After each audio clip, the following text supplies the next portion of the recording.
All right, everyone. On this video, I'm going to show you how to go about our first project in Photoshop, which is learning how to do a layer mask, which seems really intimidating at first, but I promise is actually pretty simple. There's just a lot of buttons involved. So what we're going to do to get started is go to Google Classroom under classwork, and you'll see a post for the layer mask project. There'll be attached is a photo of a dog. He's pretty silly. He looks like he's either barking or yawning, and he's on a blue background. So what we want to do is download this image, okay? So you might be able to right click on it and just go to Save As. And if Google Classroom is not giving you that option, remember that you can always click on the More Actions in the top right corner, open it in a new window, and then hit that download icon. And it will download a file called Photoshop Battle into your downloads. From here, let's move over into Photoshop. Press OK there, where we're going to hit Open because we want to open this existing image that we just downloaded. So I'm going to say on my computer. And then you want to navigate to your downloads folder. And if you have it set up to be recents like mine, you'll see your dog at the top. Remember, it's called Photoshop Battle 1 image. You can double click or click on it and then hit open. All right, and this will bring our crazy puppy dog into Photoshop. I'm gonna make my brush size much smaller here. Here we go. Oops. Okay, so remember, because this is our first time in Photoshop, just a quick reminder, we have our menus up here at the top, our toolbar on the left, and then we have two sets of properties. We have our general properties and our palettes that are familiar to us, like our layers palette over here on the right. And then you have your tool specific properties on the top right under the menu, and these change depending on the tool that you have selected. Okay, so what we're going to be doing to make a layer mask is ultimately, layer masking is a very fancy way of saying that we are going to digitally cut out part of the image. So what we're going to do is make a layer mask of this dog so that we can cut him out from the blue background. And if you were doing this in real life, you would take a pair of scissors, right? So think of layer masks as your pair of scissors in Photoshop. So, and I cannot stress this enough, this is not the same as cropping. Cropping only lets you bring in from side to side and up and down. Layer masks allow you to cut something out no matter what shape it is. So, to get started, I'm going to need to use what's called my selection tools for this, because ultimately what we need to do is select the dog. So I have a few options here. If I hold down on the magic wand on my toolbar, you can see all my different options. I have the object selection tool, the quick selection tool, the magic wand tool, and then over here I have the lasso tool, polygonal lasso tool, and the magnetic lasso tool. And all of these 6 different tools exist purely just so that we can make selections on our photos. So I'm going to start with everyone's favorite, the quick selection tool. And as you guys can see, my brush size here is pretty small. So just like I can with everything else, I'm going to come up here to my toolbar menu where you see a dot and a number, and that means that's your brush size. So I'm gonna go ahead and make my brush size bigger. And if you hover over, you can see the size of your brush size on the screen. So I actually want a little bit smaller. That's perfect, 19. And next I'm gonna zoom in so I can see what I'm doing. So to zoom in Photoshop, just like Illustrator, I'm gonna hit Control+. Okay, to zoom out, just like Illustrator, it's Control- on your keyboard. I'm going to zoom in to about 200%. And then what I'm going to do, use my quick selection tool, is just click and drag. And I'm going to move my mouse along the interior of the dog. And you can see that as I do this, I get a flashing dotted line that's going around everything that I select.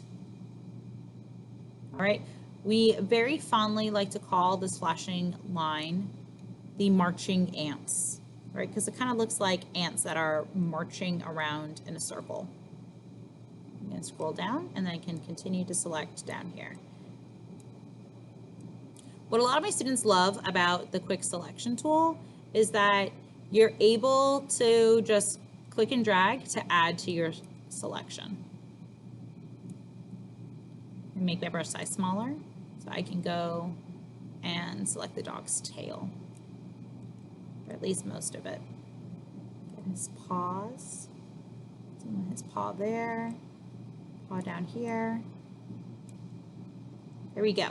And I'm just clicking and dragging all throughout my dog until I have those marching ants all around the dog. And what that means is that the dog is currently selected, okay? While you have something selected, you can do all kinds of stuff. For example, I can take my brush tool and I can start to color. And notice that even though my mouse is going outside the lines, it's not going anywhere on the blue. It's only coloring in where I have selected. Control Z and undo that. So what I'm going to do next is to go over to my layer palette, which is here on the right. And if you don't see your layer palette, you want to go to Window and click Layers right here, or press F7 on your keyboard. Now that my dog is selected, I'm going to come down to the bottom of my layer palette and click on the icon that is a white rectangle with a black circle in the middle. It says Add a Mask.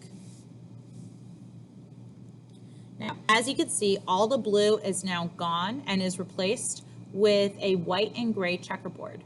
This checkerboard means that that is transparent. So the blue is now gone, and all I have is my dog on a transparent background.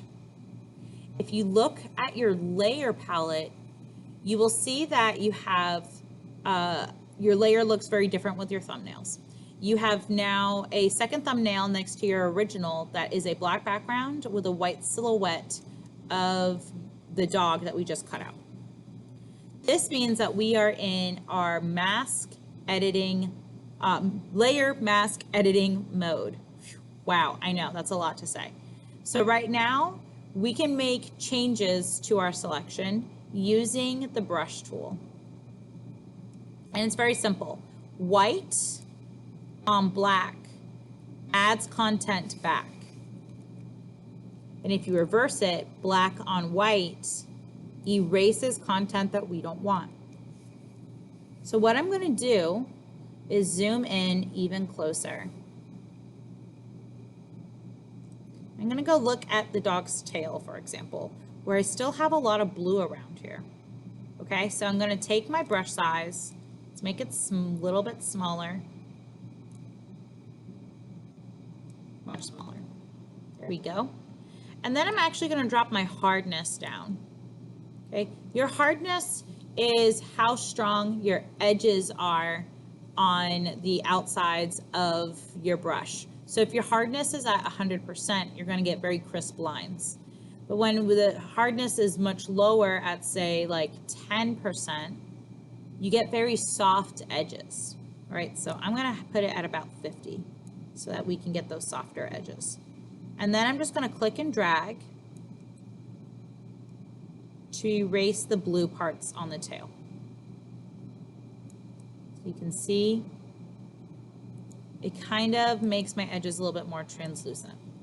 And I really recommend just clicking one in short spurts, okay? Do not click and drag too far. So I can use this with the black on the white to just remove that blue content that I don't want. And sometimes you gotta make your brush super small to get into these little dots here. We've talked about pixels before, but now that I'm really zoomed in on this, you guys can really see what I was talking about having pixels on your screen. There we go. I'm gonna make my brush size bigger. Do not be afraid to change the brush size that you're working with frequently. Okay, it's not a good thing to get stuck using the same brush size the entire time that you're making edits on this stuff in Photoshop. Remember that when we do digital painting. Now I'm just coming up and I'm just kind of softening some of these edges wherever I see a blue halo. Get rid of that because I don't need this halo of blue around the dog.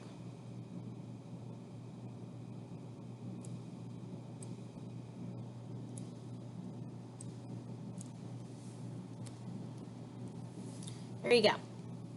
Okay. Now, if you didn't get all of the parts of the dog, so for example, let's go back down to the tail, I'm sorry, table. Okay, I'm gonna flip it to be white on black. Let's drop my brush size down. There are parts of his tail that I didn't get. You can see them there. So what I can do is use the white over the black to add content back. So I can see what I'm doing, and then I can flip it back to black on white so that I can get rid of the blue, but keep the white tip of his tail so that his tail looks pointy. Here we go. Now, once you're happy with your selection and you think it looks thorough, you're going to come over to your layer palette and hover your mouse over the black and white thumbnail. It's very important that your mouse be in the right location. Then you're going to right click on that thumbnail and select Apply Layer Mask. And then watch what happens to your layer palette. Now the before and after is gone and we just have the dog without the blue background. The blue background has been permanently removed. Right? So now we have our doggy. What we want to do now, and this is optional here, you can crop your image down so that you're removing some of this unnecessary transparent content so that your square is more fitted, or rectangle I should say, is more fitted to your dog. And then press enter to apply the crop. Next, we're going to come up to save our work. We're going to go to File, Save As. I always like to save to my computer.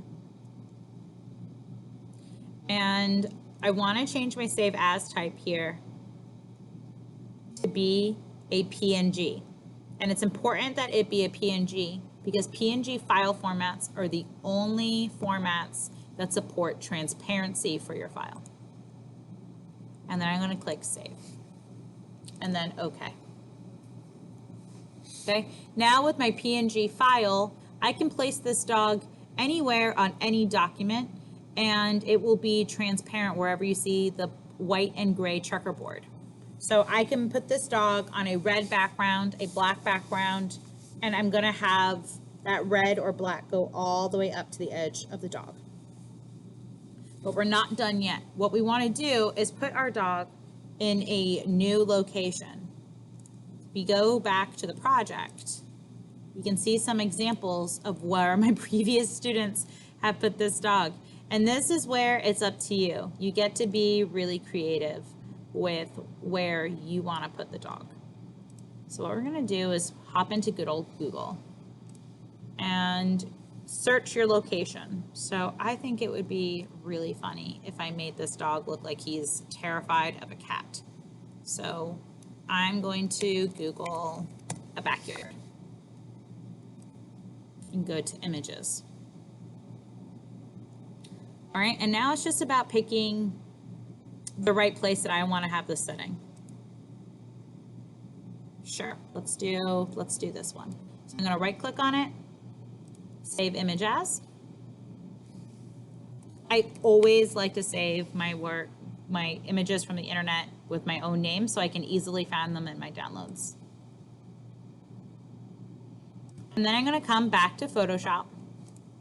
I'm going to go to File and Open because I want to open this file of this backyard. Okay, now it's a matter of getting our dog from here to here.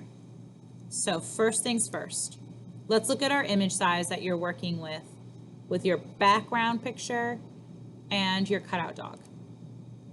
So my image size here is roughly 29 by 19. Go to my dog, I'm gonna go to image on the menu and then image size. My dog is roughly 5 by 4. So that's good. It means that my dog is smaller than my background, which is exactly what you want, okay? So what I need to do now is select my entire dog. You can do that by going to select on the menu and then clicking all, or you can hold down Control A on your keyboard.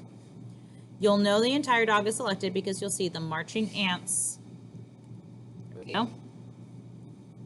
There we go. The marching ants going all around the entire border. So what I'm going to do is copy it with Control C or go to Edit Copy. Then I'm going to go to my Backyard tab. I'm going to do Control V to paste or Edit Paste. Now you can see my dog is cut out and placed on my lovely backyard.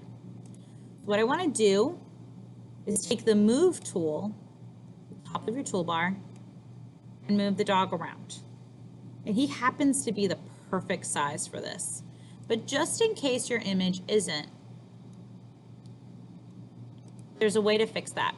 You're going to go to Edit and then Free Transform or hit Control T on your keyboard.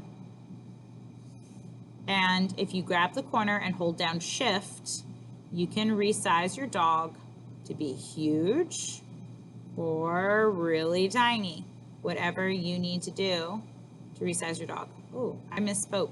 It used to be you had to hold down Shift. Now it resizes proportionally, and if you want to stretch it, you hold down Shift. That's cool.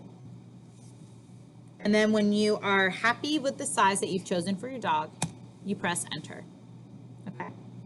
Now, my funny little meme that I'm making here doesn't make much sense unless I also add the cat that my dog's going to be afraid of. So this is where I'm going to go back to the internet. And I'm going to type in cat. Now, when you are choosing something else to add, we want to make sure that we're making a really good choice. Number one, we don't want anything to be cropped in our image. So like this guy doesn't work, this guy doesn't work, this one doesn't work, or this one, because we want to be able to place a full-size cat next to the full-size dog. And of course, I'm picking a cat. You guys are going to do whatever you want to do because this is going to be just a funny scene that you make yourself. But sometimes looking for the perfect image can take a little while. I'm actually going to consider breaking my own rule, and I'm going to select this guy. So this is actually perfect because as you can see, we can see that white and gray familiar background, which means that this is a PNG image. So when I go to Save Image As, silly cat, and I bring it into Photoshop, I can go to Open It. And as you can see, the cat is already transparent, so I don't have to cut it out again. But if I did, I would go about the same layer mask process that I did with the dog. Okay, so I walked you through how to do it with the dog, and then you're going to do it on your own with some other element that you're going to add to your scene. All right, so all I have to do is select my cat, Control A, copy it with Control C, and paste it with Control V. And then I want to make sure I'm arranging my cat because it doesn't make sense if my cat is just appearing out of the ground. So I'm going to place my cat here. And then maybe I want to come back down here to my dog and probably make him bigger so that the scene makes a little bit more sense.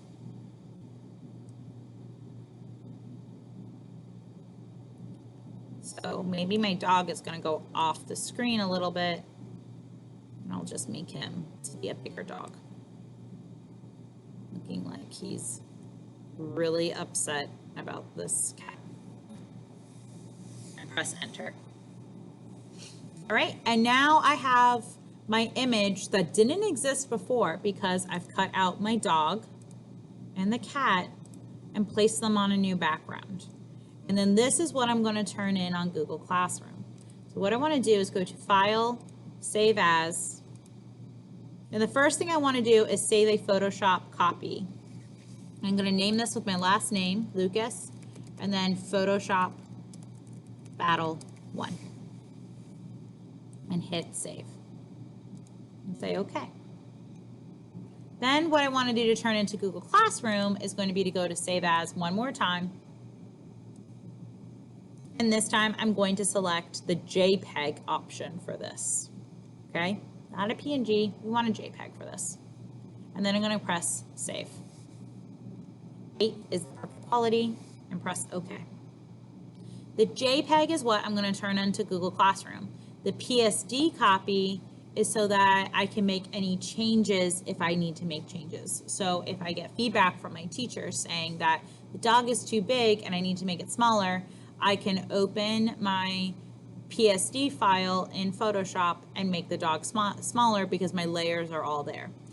If you do not save your PSD file and you only have your JPEG, you're not going to be able to easily make edits. You'll have to restart the project if you end up having to make any edits to your scene. So let this be a lesson to please always save a PSD copy and a JPEG copy in your work. Finally, you're going to go to the assignment in Google Classroom and turn in your work here.